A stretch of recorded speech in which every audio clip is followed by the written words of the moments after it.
One or more substance to form a new substance, कि एक या दो सब्सटेंस मिलकर किसी रिएक्टेंट साइड में प्रोडक्ट साइड में जाके एक न्यू सब्सटेंस क्या करते हैं, क्रिएट करते हैं, बनाते हैं। वो क्या होता है बच्चे, केमिकल रिएक्शन।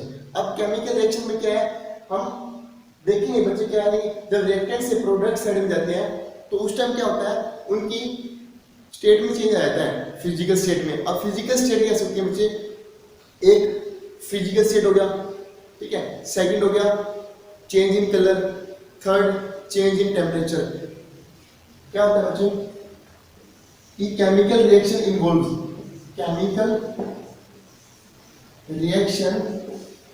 इन्वॉल्व्स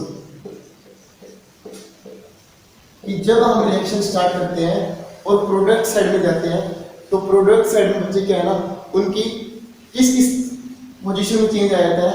फर्स्ट देखो चेंज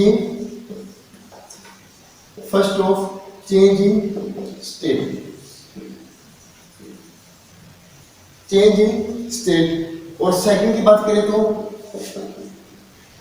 चेंज इन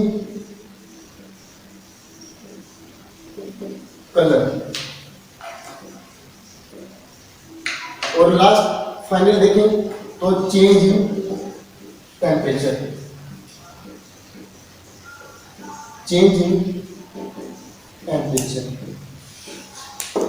अभी बच्चे change in state, change in colour और चेंज इन टेम्परेचर से क्या देखते हैं कि चेंज इन स्टेट की बात करें बच्चे तो स्टेट होती है, अगर स्टेट की बात करें तो स्टेट में देखो फिजिकल स्टेट में देख सकते हैं, फिजिकल स्टेट में देखें तो सॉलिड स्टेट, लिक्विड और गैसेस।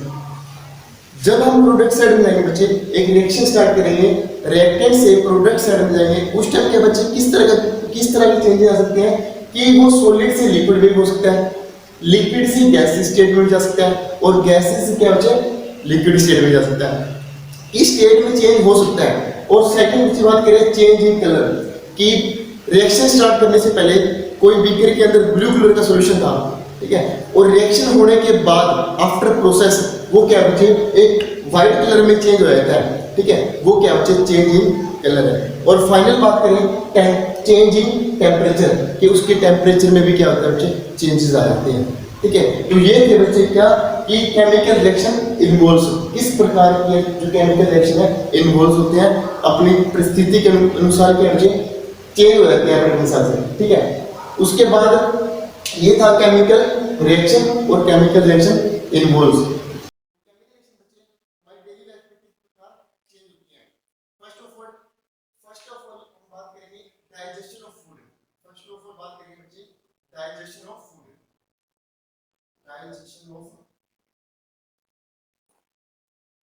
डाइजेशन ऑफ फूड, ठीक है। सेकंड बात करें बच्चे, तो बच्चे रस्टिंग ऑफ आयरन। सेकंड की बात करें बच्चे हम तो रस्टिंग ऑफ आयरन,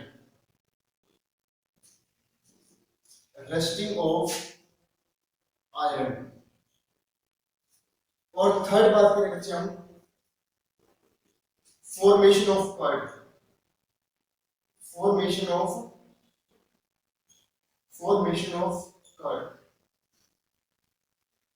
तो फर्स्ट हमने क्या देखा बच्चे डाइजेशन ऑफ फूड, कि फूड की जो बच्चे प्रोसेस करती है सिस्टम में, कि फर्स्ट ऑफ ऑल मुझे खा लिया हमने खाना, ठीक है, उसके बाद हमारे बाय ग्लैंड्स के द्वारा क्या बच्चे वो हमारे स्टोमक पे जाती है बच्चे, वो क्या बच्चे एक केमिकल प्रोसेस है, वो बाय एक केमिकल प्रोसेस के द्वारा ही क्या बच्चे हमारे स्टोमक तक पहुंचते हैं, हमारे पेट तक पहुंचते हैं वो, ठीक है। उसके बाद क्या है रस्टिंग ऑफ आयरन से हम क्या देखते हैं बच्चे कि जंग लगना, कि जो बाहर कोई भी मेटल है कुछ भी है बच्चे, ठीक है, वो क्या in contact to moisture air की जब वो कॉन्टैक्ट में आ जाता है उसके ऊपर क्या बच्चे एक लेयर बन जाती है, ठीक है, एक लेयर बन जाती है, वो क्या बच्चे एक लेयर का बनना ही क्या बच्चे केमिकल रिएक्शन है, लेकिन वो एक स्लोली प्रोसेस होता है बच्चों, जो रस्टिंग ऑफ आयरन है वो एक स्लोली केमिकल प्रोसेस है, ठीक है, लेकिन इसका एग्जांपल हम इसका ले सकते हैं।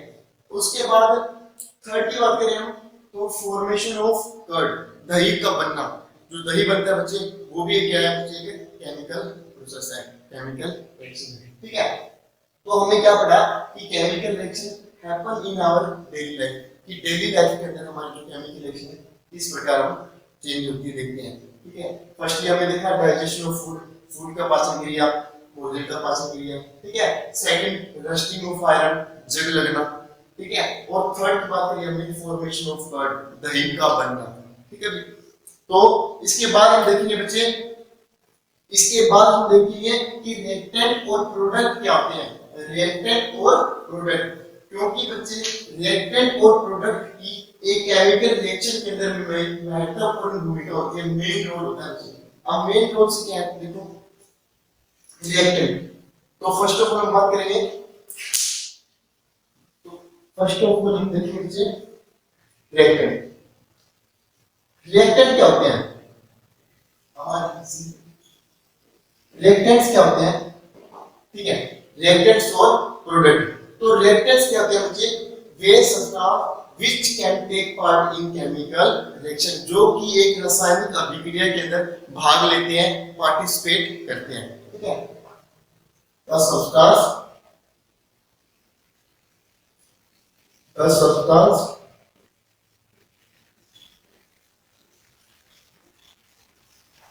which take part in chemical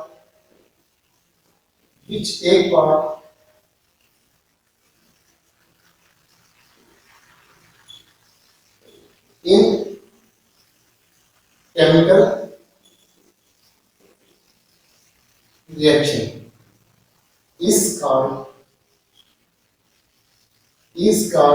a reactant।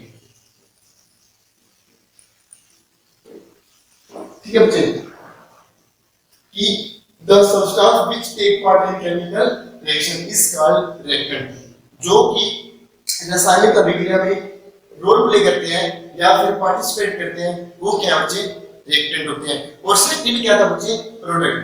Second क्या होते हैं, प्रोडक्ट। प्रोडक्ट क्या होता है, प्रोडक्ट क्या बच्चे,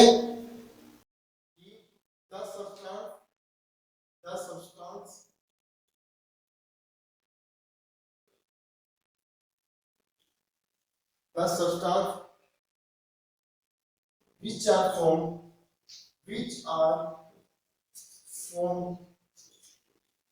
in a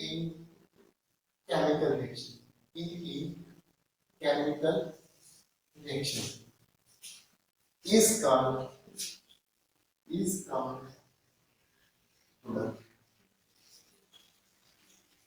कि बच्चे जब एक केमिकल रिएक्शन होने के बाद हमारे पास जो प्रोडक्ट बनेगा बच्चे, फाइनल में जो प्रोसेस होने पर हमारा जो प्रोडक्ट बनेगा बच्चे, वो क्या होता है, केमिकल प्रोडक्ट होता है। ठीक है, अब इसके बाद हम इसके एक एग्जांपल देखेंगे बच्चे, क्या एक्टिविटी 1.1 के हिसाब से।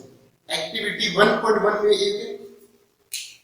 एक एक्टिविटी दी हुई है 1.1 के अंदर, उसमें क्या कहा गया है कि मैग्नीशियम रिबन को, when magnesium ribbon is burned in air, जब मैग्नीशियम रिबन को एयर की कांटेक्ट में आती है या एयर में रखा जाता है, तो बच्चे क्या होता है उसमें, क्या है ना, बर्न ऑक्सीजन की कांटेक्ट में आने के बाद वह किस में चेंज हो जाती है बच्चे, मैग्नीशियम ऑक्साइड में चेंज होती है। तो हम उसका एक एग्जांपल लेंगे एक्टिविटी 1.1 का। एक्टिविटी 1.1 के एग्जांपल के हिसाब से देखेंगे कि रिएक्टेंट क्या होता है और प्रोडक्ट क्या होता है, रिएक्टेंट और प्रोडक्ट। ठीक है, तो उसमें क्या दिया बच्चे, मैग्नीशियम रिबन है, तो ऑक्सीजन की प्रेजेंट में बर्न किया जाता है, तो प्रोडक्ट क्या बनता है बच्चे, मैग्नीशियम ऑक्साइड। क्या बनता है, मैग्नीशियम ऑक्साइड। अब हमारे बच्चे क्या है ना, मैग्नीशियम ऑक्साइड बनेगा। ठीक है, तो फर्स्ट ऑफ ऑल हमारा काम क्या होता है बच्चे, कि स्टेट का वर्णन करना, ये डिस्क्राइब स्टेट। अब स्टेट से कहते हैं बच्चे हमारे क्या आपको, कि स्टेट कौन कौन होते हैं, सॉलिड, लिक्विड, गैसेस और एक्वाइज सॉल्यूशन। और कौन होता है, एक्वाइज। ठीक है, तो सॉलिड, लिक्विड, गैस और सॉलिड, लिक्विड, गैसेस और अक्वेसिस सॉल्यूशन। ठीक है बच्चों, अब क्या है कि मैग्नीशियम क्या होता है बच्चे, मैग्नीशियम क्या होता है, एक सॉलिड स्टेट होता है, मैग्नीशियम क्या होता है बच्चे, सॉलिड होता है। ऑक्सीजन क्या होता है, गैस स्टेट में होता है, ऑक्सीजन क्या होता है, गैस स्टेट में होता है, और जो हमारा प्रोडक्ट बने बच्चे वो क्या बनेगा, सॉलिड। ठीक है, याद रखिए बात। उसके बाद बच्चे बात होती है कि इसको बैलेंस करना, कि केमिकल रिएक्शन को बैलेंस किस प्रकार करते हैं।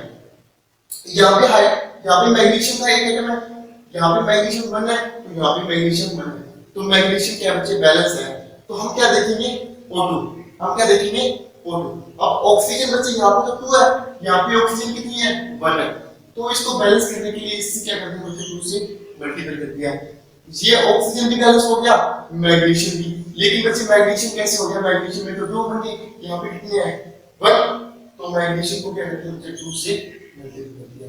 अब क्या बच्चे ये क्या है, फुलफिल है, ये बैलेंस है। अब हम बात करते हैं कि रिएक्टेंट और प्रोडक्ट क्या होते हैं बच्चे। रिएक्टेंट क्या होती है, जो लेफ्ट साइड में होगी, जो भी सब्सटेंस है या कोई एटम है जो लेफ्ट साइड में होगा बच्चे, ठीक है, वो क्या होंगे रिएक्टेंट, वो क्या होंगे रिएक्टेंट। ठीक है, और जो बच्चे रिएक्शन होने के बाद फाइनल में जो प्रोडक्ट बचता है हमारे पास, फाइनल में जो प्रोसेस होने के बाद जो हमारे पास कुछ भी बचता है, कुछ भी कंपाउंड बचता है या फिर एनिमल कुछ भी बचता है बच्चे, तो वो क्या होता है बच्चे प्रोडक्ट, वो क्या होता है प्रोडक्ट। ठीक है, तो मैंने क्या बताया आपको कि जो लेफ्ट साइड होगा रिएक्शन करते वक्त जो लेफ्ट साइड होगा वो क्या होगा बच्चे, लेफ्ट हैंड साइड होगा बच्चे, वो क्या होगा रिएक्टेंट, और जो राइट हैंड साइड होगा, जो राइट हैंड साइड होगा वो क्या होगा बच्चे प्रोडक्ट। ठीक है, तो ये रहा रिएक्टेंट और प्रोडक्ट। अब तो हमने क्या क्या पढ़ा बच्चे अब तक, केमिकल रिएक्शन। ठीक है, केमिकल रिएक्शन इन्वॉल्व्स, उसके बाद हमने पढ़ा बच्चे कि chemical reaction in our daily life में कैसे देखते हैं हमने। उसके बाद हमने देखा कि रिएक्टेंट क्या होते हैं और प्रोडक्ट क्या होती है। उसके बाद हमने एक एग्जांपल देखा इसका कि एग्जांपल से कैसे देखा जाता है रिएक्टेंट और प्रोडक्ट को। ठीक है, अब हम बात करते हैं बच्चे की केमिकल इक्वेशन की। इसके बाद हम बात करेंगे